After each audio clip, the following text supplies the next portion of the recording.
السلام علیکم ورحمۃ اللہ وبرکاتہ۔ دنیا میں بہت کم لوگ ہوتے ہیں جن کو فکر لاحق ہوتی ہے۔ اسی طرح ایک آدمی اس کو عجیب و غریب قسم کی فکر لاحق ہوئی اور وہ زاروں قطار رونے لگا۔ اس نے ایک طوطا پال رکھا تھا جس کو اس نے کلمہ سکھایا ہوا تھا۔ اس کا پالتو طوطا بلی لے گئی تو وہ زاروں قطار رونے لگا۔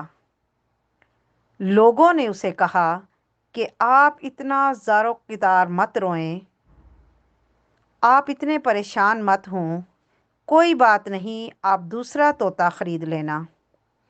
اس نے کہا میں طوطے کی وجہ سے نہیں رو رہا، یعنی میں طوطے کی جدائی پر نہیں رو رہا کہ اسے بلی کیوں لے گئی اور وہ مجھ سے کیوں جدا ہو گیا، بلکہ میں نے تو اس لیے رونا شروع کیا ہے کہ میں نے اسے کلمہ سکھایا تھا جو وہ ہر وقت پڑھتا رہتا تھا اور اس کے کلمہ پڑھنے سے مجھے خوشی ہوتی تھی، لیکن جب بلی اس پر جھپٹی تو وہ ٹیں ٹیں کرنے لگا اور کلمہ نہ بول سکا، کلمہ بھول گیا۔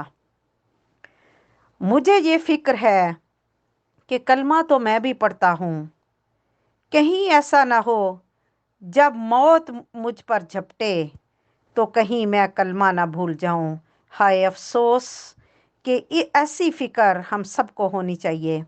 اس نے کہا میں اس لیے رو رہا ہوں کہ جب موت مجھ پر آ جائے تو کہیں ایسا نہ ہو میں کلمہ بھول جاؤں اور میں کچھ اور بولنے لگ جاؤں۔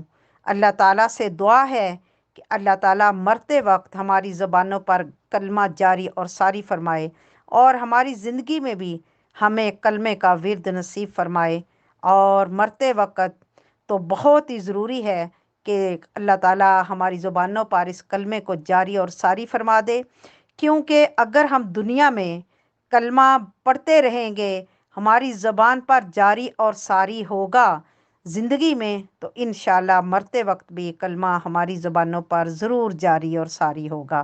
اللہ تعالیٰ سے دعا ہے کہ اللہ تعالیٰ اس کلمے کا صحیح مفہوم ہمیں سمجھائے اور صحیح مفہوم ہماری سمجھ میں آ جائے اور ہم اس کلمے کا ورد جو ہے وہ کرتے رہیں۔